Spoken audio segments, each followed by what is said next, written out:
Hey everybody, today is Friday, August 29th, 2025, and our friend Ambassador Chas Freeman is back with us. Welcome back, Ambassador. Glad to be with you, Nima.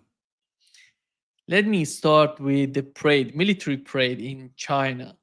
We've learned from the Chinese media that the Russian president gonna sit to the right side of Xi Jinping and Kim Jong Un, the leader of North Korea, to the left side of Xi. What does that mean, in your opinion? Well, this is really become a pan-Eurasian gathering. That is the great powers and the minor powers of Asia, Central Asians, people from the Caucasus, Azerbaijan, Armenia, and so forth. And of course, China's neighbors, Southeast Asian and Northeast Asian, except for Japan. Japan does not appreciate the parade, which is celebrating its defeat 80 years ago in World War II. And I think this is something the Japanese are particularly struggling with. They haven't really come to grips with the actions of their ancestors during that war. It's very difficult for a Confucian society to condemn ancestors. And so the leadership in Japan are all the grandsons of people who were judged to be war criminals or suspected of being war criminals. Anyway, the parade is a big event. It is celebrating the Chinese role in the defeat of the Axis in World War II. Obviously, the Russians held the front on the western side against Nazi Germany and so forth. China tied down an enormous number of Japanese troops, and it lost somewhere between 25 and 35 million people to the rampage of the Japanese through China from 1931 to 1945. There's a lot of ill will toward the Japanese still, because almost every family in North and Central China lost relatives to the Japanese, and sometimes in a particularly horrible way. We've had the anniversary recently of the rape of Nanjing, where 300,000 people were bayoneted, including babies, pregnant women. A horrible example of savagery, which again the Japanese are very uncomfortable dealing with. So this is a bit of a cross current in what is otherwise the coming together of people in Northeast Asia. We see the first visit of the new South Korean president, which normally would have been to the United States. First foreign travel was to Japan. And given the history between Japan and Korea, this was an extraordinary development, and it signals the emergence of a new order in Asia in which Japan is joining China as a leader. So the fact that Japan isn't at this parade is significant. I guess the next thing I would say, or the last thing, is that this parade is going to showcase the incredible progress that the Chinese have made in science and technology and its application to weaponry.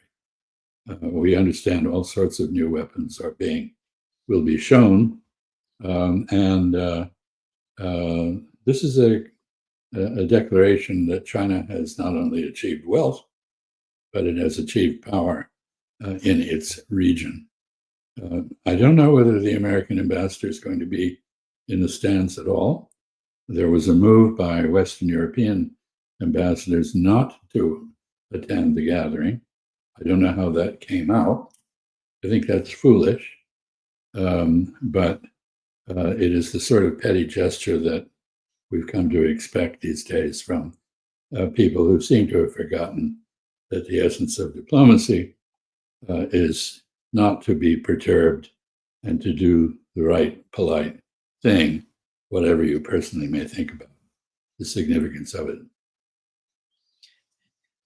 Ambassador, when you talk about some sort of self isolation, I would call it, that they try to isolate themselves, where does it come from? It wasn't like this before. The American self-isolation Yeah, has yeah. many causes. Part of it is our tradition of isolationism, which peaked in the 1930s when we stood aside as the world went up in flames. Britain held out for 2 years before the United States finally joined the war against the Axis powers. We were very firmly committed at that time not to have entangling alliances with other countries, not to allow them to carry out predatory moves in our hemisphere, and in return, not to engage ourselves in their business. That was then. This is still a tradition. The second reason, of course, is that we've had extremely bad leadership and very faulty strategy in a whole series of forever wars, wars that have no uh, convincing purpose, no strategy for their termination, and therefore go on forever. And the ridiculous nature of this is perhaps best exemplified by Afghanistan, where we fought a war for 20 years, 2 decades, and failed totally at every task that we undertook. And the purpose of this supposedly was to prevent terrorist attacks and to punish them. Well, we withdrew 4 years ago from Afghanistan. There have been no terrorist attacks at all. So this suggests that a completely different strategy, raid coupled with the threat of a further raid effort to punish terrorists, could work just as well as, and maybe better, than actually going in and occupying terrain. This is relevant to a place like Syria. And I think we should be considering the lessons of it, but we're not. And I think the final reason really is the peculiarity of President Trump, who has destroyed any policy process. The policies are now set by his whims, which are very unpredictable. He makes agreements with no text. Nothing is written down. He feels free to break the agreement that everybody thought was there whenever he feels like it. We're seeing that now with the unraveling of the so-called trade agreement with the European Union, where he's now threatening additional tariffs and sanctions. So we are isolating ourselves and apparently enjoying doing it. Nobody else is very happy with what we're doing. Those who depend on us are trying to hedge against our failure to come to their help. Those who didn't depend on us are also being subjected to threats. And instead of diplomacy and alliance management, we're seeing the equivalent of a protection racket, basically extortion in the name of they're not doing something to somebody that you threatened to do, or preventing them from doing something that you want them not to do. So we're basically a rogue state now, isolated internationally and increasingly, and apparently happy about it. I think the worst time to go after self isolation, because on the other hand, you see, if we assume the United States and China, totally different attitude. China is doing everything to have more partners, more ties with other countries. The United States going the opposite way under the Trump administration with the tariff policy.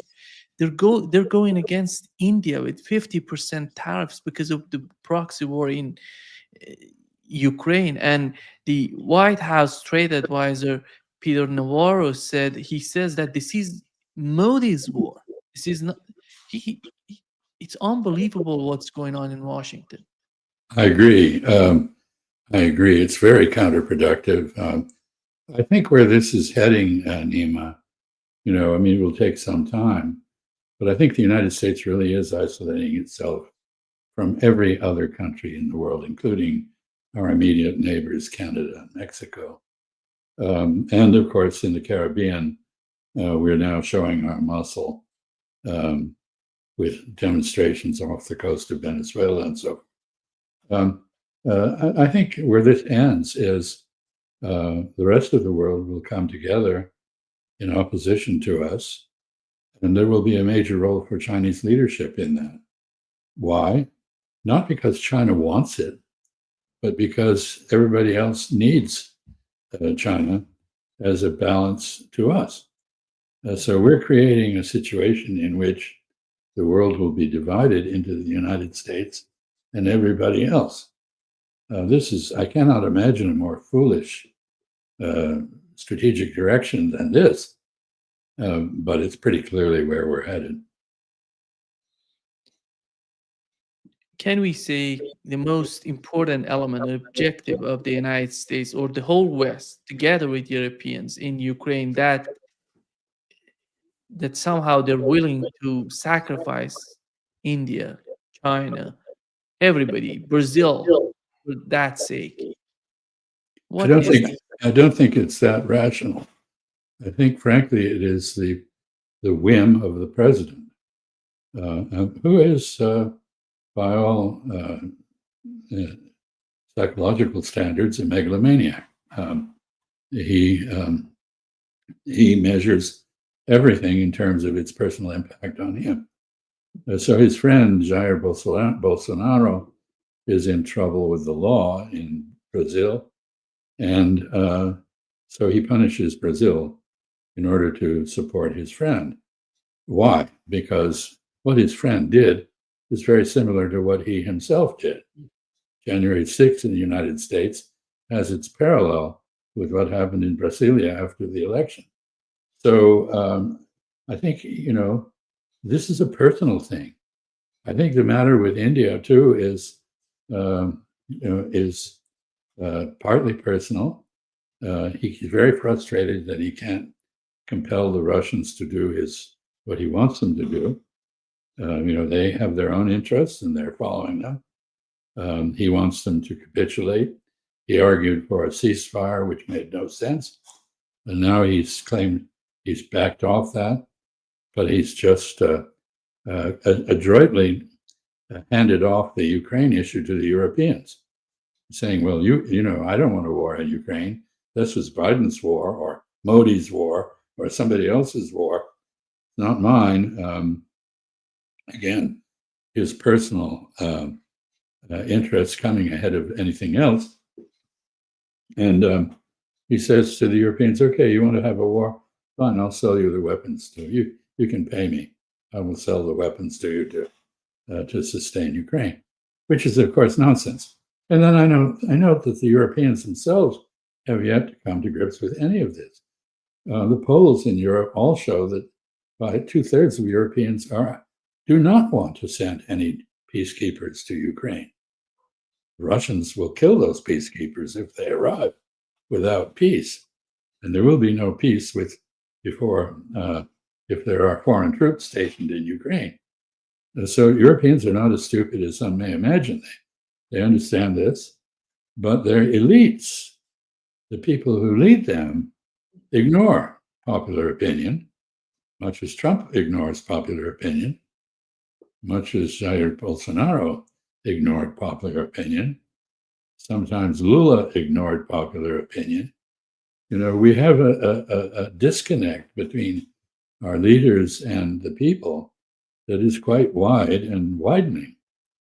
So we try to look for a rational strategic purpose in the Trump administration's alienation of Brazil, alienation of Europe, alienation of China, alienation of India, attacks on Iran, in collusion with the Israelis. You won't find a strategic purpose here. It's all personal feelings and and Mr. Trump's ego. Today we had Kaya Kallas posting on X. She says that the EU has already trained over 80,000 Ukrainian soldiers, and they're preparing for new cycles of war against Russia. And looking at Donald Trump himself, he said that he's sending weapons, more weapons, but they're paying for that. Here is what he said, Ambassador. They didn't pay the 2 and they paid the 5. So, and as you know, we are selling a tremendous amount of equipment to NATO. We're not spending any money, we're making money, but I don't want to talk about making. I want to talk about we're no longer involved with funding Ukraine, but we are involved with trying to stop the war and the killing in Ukraine. So we're selling missiles and military equipment, millions and millions, and ultimately billions of dollars to the NATO people, where I'm very friendly and we have a great relationship, but that was an amazing trip. So they're funding the entire war. We're not funding anything. I think it's an important point to make because a lot of people don't understand that. Yeah, the combination of what Kaya Kallas said together with Donald Trump doesn't make anybody positive about anytime soon having a settlement in Ukraine.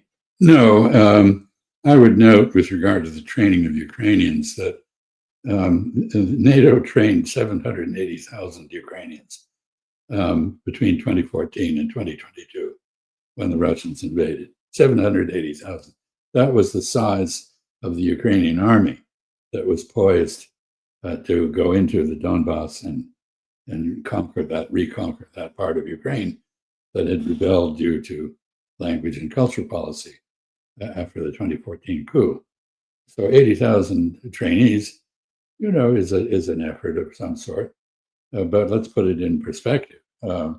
What's happening in Ukraine is that they can't recruit fast enough, even with press ganging, going out and grabbing people off the street, taking them out of classrooms and the buses and out of their homes and forcing them into the army with minimal training. They cannot meet the manpower requirements to hold the line on the battlefield. So it's all very well to say you trained 80,000 people. It's good, I suppose. But that's not going to reverse the tide in Ukraine. And as far as President Trump is concerned, he's talking as though war is a matter for mercenary considerations. War is far too serious to be treated as a business proposition. Who makes money is not the standard on which to base wartime policy. So as I said, he just basically confirmed what I said. That is, he has handed off the Ukraine war to the Europeans, and he's done it in a way that will make money for Lockheed Martin, RTX, Northrop Grumman, Boeing, and all the other major American arms manufacturers. So they're very happy. But the American people are not happy about this. And the idea that somehow or other the purpose of war is to be measured in profits for manufacturers of weapons is not something that most Americans agree with. I don't know what else Europe has to sacrifice for Ukraine. Medvedev, he said that if Austria joins NATO, Russia will take retaliatory measures. And it seems that there's something going on when he talks this way. Do you feel that Austria, after all these years and amazing sort of leadership, the way that they were behaving during these years to be neutral, they're going to take side? I don't think it's impossible to imagine. Austrian politics are pretty complicated, and they've had a whole series of quite right-wing, some people even say neo-Nazi governments. I think it would be incredibly foolish for them to do that. Neutrality and independence have gone together and been very good for them since 1955. They risk being embroiled again in a war if they alter their neutral status. There is, in Germany, I note that, of course, Alternative für Deutschland, the AfD, which has been given the cold shoulder by the German parliament and the leadership of the government, is very much against this war and sending troops to Ukraine. And they seem to be gaining ground. So there's a question. Those countries that are most enthusiastic about the war at the leadership level may find that the leadership is displaced by popular opposition. I find it difficult to believe that Austria would abandon the excellent situation that they've enjoyed for the last 70 years. Is the situation, we know that Europe, not only about Austria, what has happened to Switzerland, Sweden, Finland, these are important states.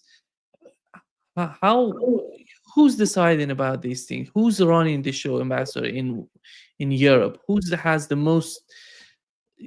upper hand, I would say, if we put the United States out of the game in Europe? Well, that's a very good question. I mean, I don't think anyone has come up with an answer to Kissinger's famous question: if I have to call Europe, who do I talk to? What's the telephone number? Europe remains disunited. The Finns, the Swedes, very significantly broke with the centuries of neutrality when they joined the Gulf War in 1990, 1991 to liberate Kuwait. This was the first foreign deployment they had made for 2 centuries. And they began a slow process of accommodation and integration with NATO. So their decision to join NATO was not really a surprise. It was something that was coming for some time. The decision of the Finns to do so reflected, I think, several factors. Of course, several Finnish wars with Russia, which cost Finland Karelia, which is now part of Russia, and affinities with the Estonians, who are related to the Finns and who are very anti-Kalas is a good example of the Baltic passion against Russia. And I think I had a friend who was doing very extensive business with Russia, growing vegetables inside in hydroponic circumstances. And he didn't dare tell his father what his business was because of the anti-Russian feeling. So some of these things run deep. You can see this in Poland with the traditional Polish antipathy to the Russians, although the Poles seem to be thinking quite rationally at the moment and reconsidering their position. They live next to Russia. They understand they're going to have a decent relationship with Russia in their own interest. So I think we're still seeing Europe in a bit of turmoil. It has not settled down. It has not developed the institutions or the personalities to answer your question of who's in charge. The reason I'm asking this because we have the United Kingdom going to Armenia, and they're in the process of signing a strategic partnership with Armenia. Why do they need to be there?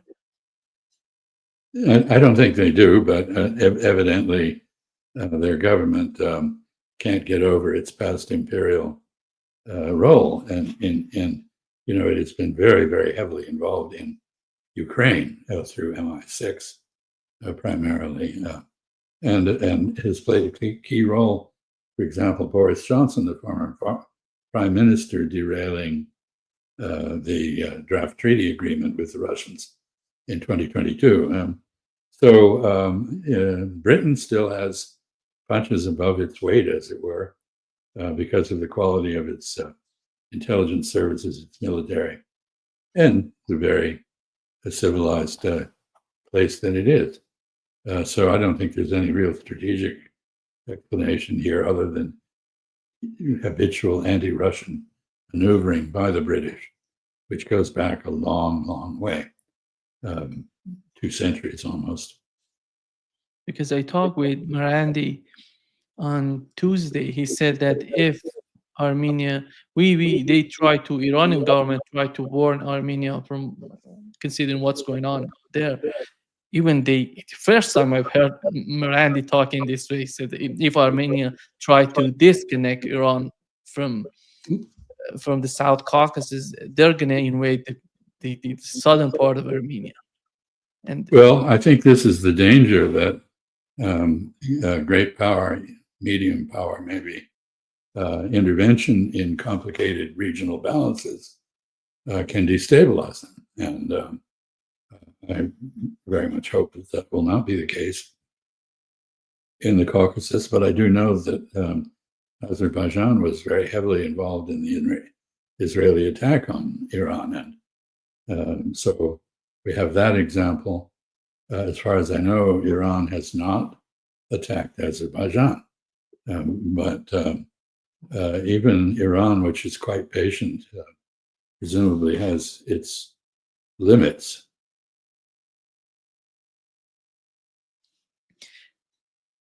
Ambassador, do you feel that India is getting, because of what Donald Trump is doing against India, is somehow deciding the future? Because this is a very, I think, important moment for India. They have to decide what do they want to be, because they were trying to play both sides. And here comes which part is more important for them. Donald Trump is forcing them toward China. They were somehow making their mind to be in the middle, but it seems that the way that Donald Trump is just forcing them, pushing them, they're going to be, their future going to be mostly with the East. Well, they are making a pivot toward Pacific Asia. I would say that the most significant move on their part is probably Narendra Modi's trip to Japan. Because as I indicated, I think what's the pattern that's emerging is one of Japan emerging as a leader in Pacific Asia, offshore China. And the possibility of a Japanese-Indian partnership has always been there. It's been mostly blocked by Indian bureaucracy, Indian protectionism, and the like. But if you think about it for a moment, Japan is expert at capital-intensive, very precise manufacturing. Weapons, for example, very sophisticated weapons. No accident that the Australians have turned to Japan to acquire new warships. This is another indication of Japan's emerging leadership role in the region. It would be very natural for the Indians, who have defense requirements, and a very laggard, inadequate domestic defense industry, but huge labor, enormous supplies of labor, and some very, very smart people at the upper end of the society, well educated, would be very logical for them to have a partnership with Japan in the defense area. So what has stopped this sort of thing happening up to now is that the United States had a hub and spoke arrangement where Japan is basically the hub of US activity in Asia. And Asian countries, or Oceanian countries like Australia and New Zealand, or Southeast Asian countries like Vietnam or Thailand or Indonesia, did not have a direct relationship with each other or with Japan in the defense security area. This is all changing. The Philippines, a former American colony, still very close to the United States, very inadequately armed for its own protection, and too close to the United States, probably for its own good in the event of a US-China war, is now very close to Japan. The Japanese are exporting military equipment to Vietnam as well as to the Philippines. And cooperation with India would make a great deal of sense in this context. So I mentioned earlier that the Koreans seem to be making their peace with Japan. The Australians seem to be looking at Japan as a partner rather than as a former enemy, in some senses as an alternative to the United States, although only to a limited degree. Indonesia is in a similar situation. Indonesia is, of course, close to China, but it's also close to Japan. The Japanese are heavily involved in Southeast Asia, beyond Vietnam, in Myanmar, in Thailand, and so forth. So I think we're seeing new patterns emerge, or maybe they're not so new. If you look at Asian history before the arrival of European imperialism, colonialism 500 years ago, right after at the turn of the 15th and 16th centuries, Portugal, I think 1519, took over Macau in China. The Spanish arrived in the Philippines not too long after that, and that the Philippines was actually tied to Mexico and Peru, the Spanish Empire in the Western Hemisphere. But before that happened, there were really three balancing forces in Asia. In Northeast Asia, you had Japan and Korea, which were very independent. Well, they had a cultural deference to China, but they were very independent politically. And they kind of balanced China in the Northeast, a part of Asia. In the Southeast part of Asia, there was an empire called Srivijaya. Before that, the Chola Empire. These were maritime empires that united southern India, Malaysia, Indonesia, and so forth. And there too, these were very independent and had good relations with China. Of course, China was the heavyweight in the region. But I wonder if this pattern is not reasserting itself. That is to say, that we're going to see a Northeast Asian cluster that is much more independent of the United States and much more connected to other parts of Asia. And similarly, in Southeast Asia, ASEAN emerging in its own right as a balancer to China. Not militarily, because Asian history is not like European history. China did not go out and conquer all of its neighbors the way the Romans conquered theirs, or the Arabs later conquered the Mediterranean. And relations were more distant, more polite, more economic, more technological, more cultural than they were military. Anyway, I wonder if we're not seeing some progress toward a replication in some ways of that pre-European period in Asia. Donald Trump, he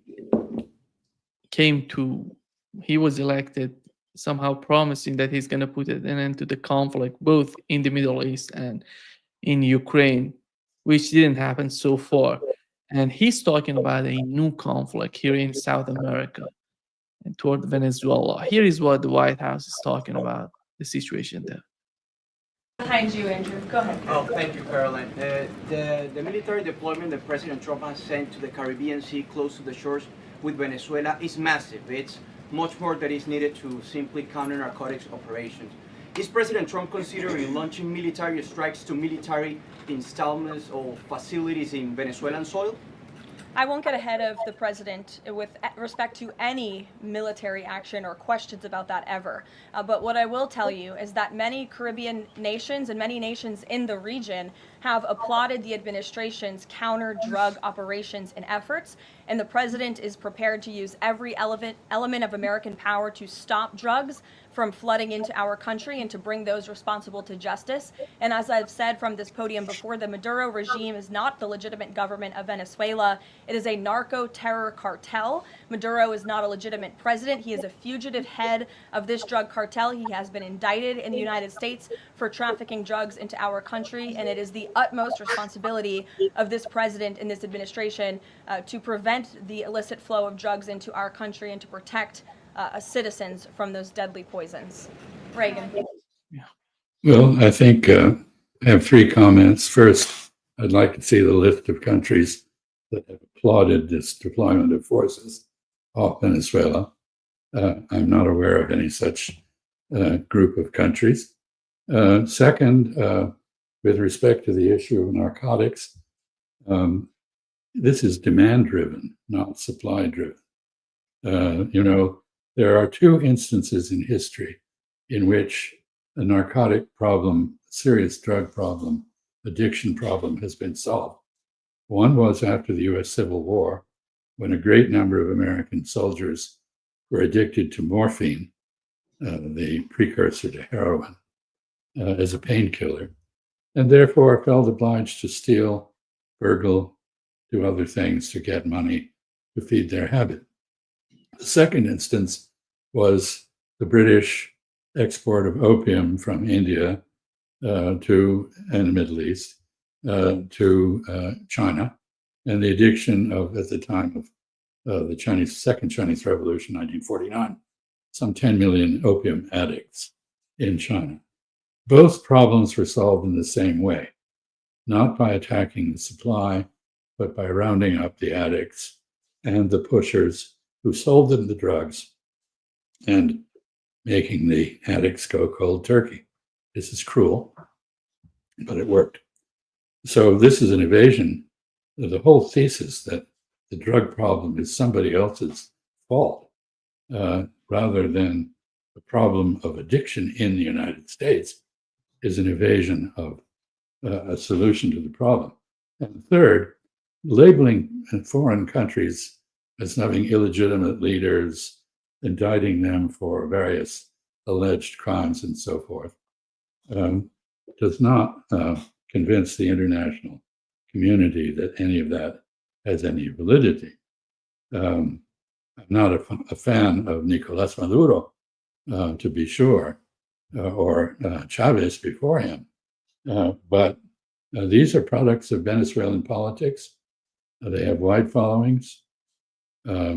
Venezuela has been severely punished with sanctions by the United States. It has been impoverished. It has experienced a huge outflow of people seeking asylum elsewhere, including in the United States. And you can't deal with this by just labeling someone a narco-terrorist and saying that that justifies intervention. So I guess the last point I'd make here is that this whole exercise against Venezuela alarms everybody in Latin America because of the tradition of American intervention, the many wars the United States has started in the Western Hemisphere, the occupation of many countries, which is not fondly remembered, except perhaps in Haiti, where things were more orderly when the US Marines ran the country. But the United States has a long habit, a long record of regime change operations, occupations, and invasions, including quite a list of countries. We even created one country for our convenience called Panama. That was part of Colombia until we decided it should be separate so we could build the canal. So this is something that evokes bad memories in Latin America. And it, going back to the global situation, in a situation where the United States is no longer given the benefit of the doubt by most countries in the world, or much of anyone.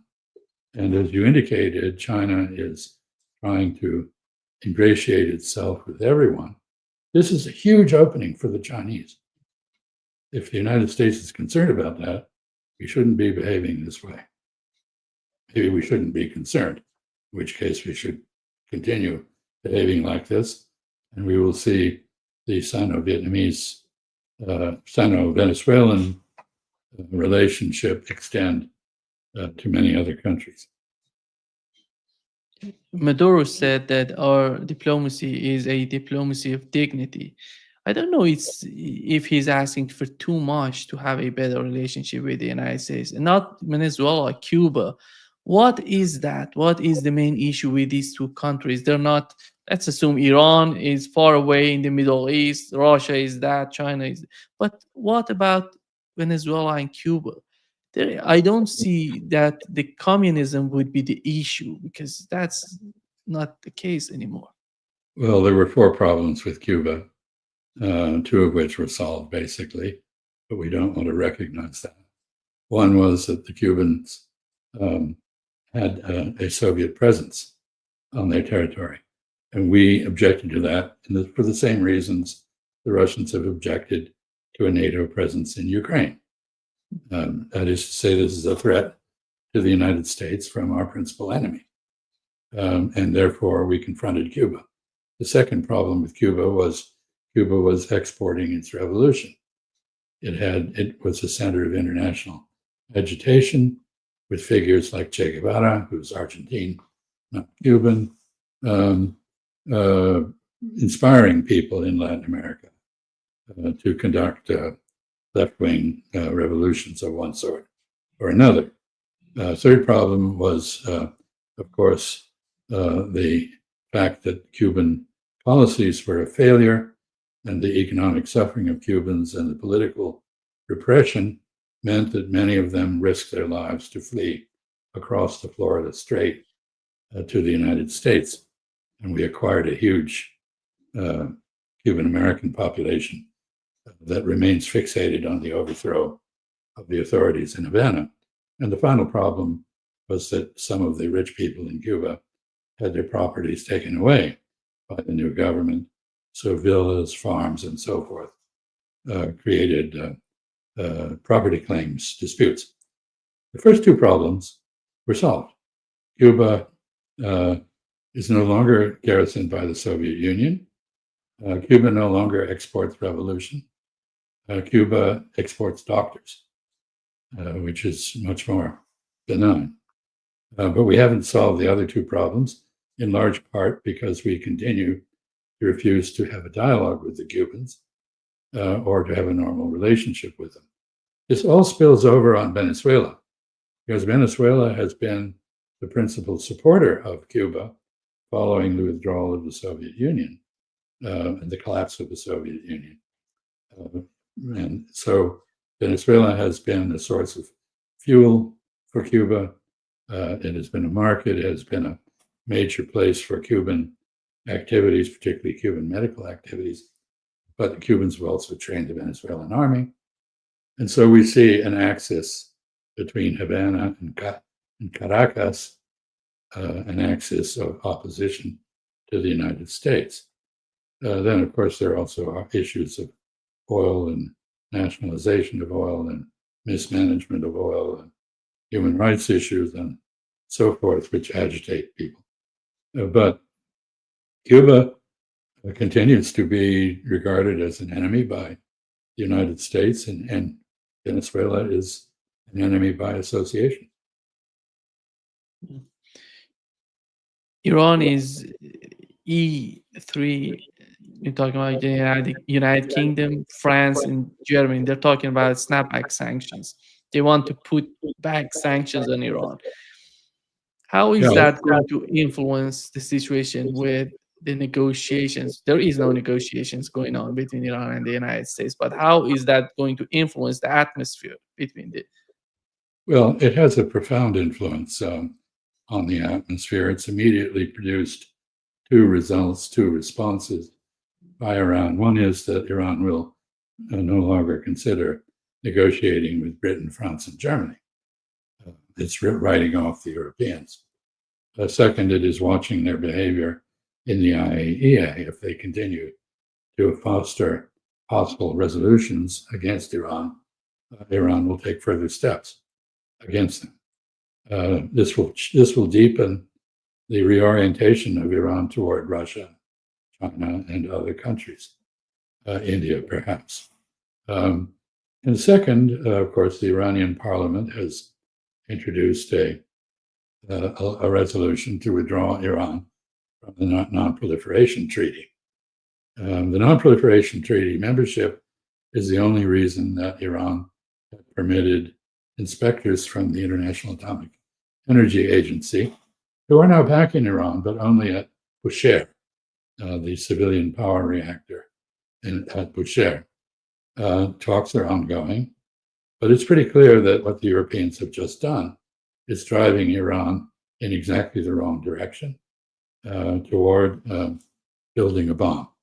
And this is aiding and abetting those voices within Iran who've argued, particularly after the Israeli surprise attacks on Iran and the Americans joining them, that Iran has no choice but to build a bomb in its own defense.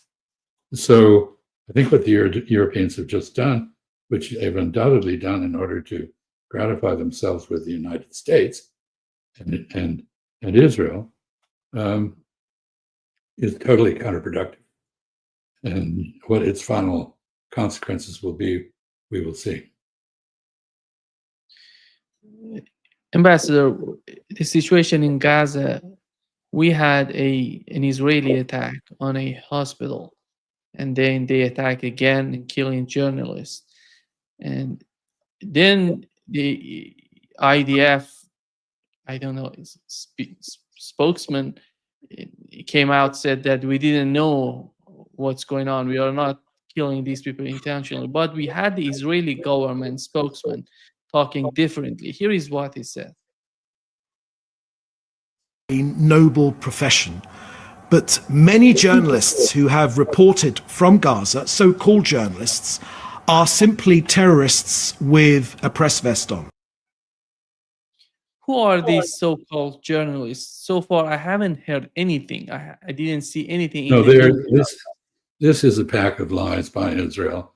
Let's review what happened. This was a stairwell at the top of the hospital to which journalists routinely went because they could get a Wi-Fi signal. So they're all holding their phones up to make their reports. There was a camera there which belonged to Reuters, which was broadcasting. The Israelis claimed that was a Hamas camera. That's totally false. They used that as a justification for their attack.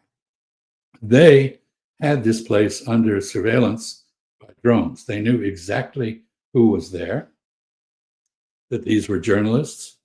They knew what they were doing. They attacked them and killed them.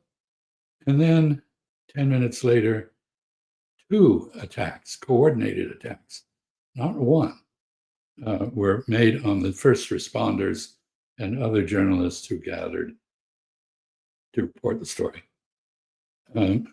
So the despicable lies that come out of Israel on matters like this have totally discredited spokesmen like the one you just aired. Nobody in the world will believe what someone like that says. Ambassador, before wrapping up, how do you feel about the reaction of Washington to the new SCO summit? I think the new SCO summit, the summit that is coming, is so much important. We have Iran, Russia, India, China all together. What is the nature of the discussion that they're gonna make there, in your opinion? Well, I think the discussion will be, unfortunately, very much focused on how to counter the wild provocations of the United States, the gyrations of President Trump, who has managed to alienate much of the world. He hasn't made America great again. He's made America despised again, in a way that he tried and did a little bit of in his first term. But the damage he's doing, domestically as well as abroad, is accumulating. So this is a gathering of Eurasian powers, major countries that are on the rise, or resurgent, if you will, like China and India or Russia. Other countries that are associated with them. And what is happening is part of the process I alluded to earlier, in which the rest of the world is organizing itself to manage without the United States, to reach arrangements that, okay, the Americans want to isolate themselves, let them do it. This is basically the response that is coming. So we have the BRICS, which is one gathering of countries, which I have to say to date has fallen short of its promise in terms of producing rulemaking, reducing barriers to cooperation among its members and so forth, but which has the potential to do that. The Shanghai Cooperation Organization has actually been far more active in reducing barriers to trade and cooperation, promoting cooperation against terrorism, for example. It has a military dimension that the BRICS don't. It's very significant. We have had in the past, there have been meetings in places like Vladivostok between the Chinese, Indians, and Russians to promote what I call a multinodal world, multipolar, if you will. I like the word nodal, as you know, because nodes are junctions in 3 dimensions that can connect many things and can move, can rotate, can change, whereas a pole is just the end of a 2-dimensional line, and far too simple to describe the world that is emerging. So we have basically the major powers of Eurasia gathering, and I think the main subject will be, how do we deal with American protectionism, American sanctimania, American disdain for law? I mean, for example, on the issue of the Middle East, Gaza, Palestinian self-determination, the United States has just announced that it will not give visas to Palestinians to attend the UN General Assembly, where it is widely expected there will be an almost unanimous endorsement of Palestinian statehood. Of course, more symbolic than practical. But still, the United States is totally isolated on that subject, and we are beginning to be totally isolated on other subjects. So this is a step toward an outcome that I personally, as an American, feel very badly about.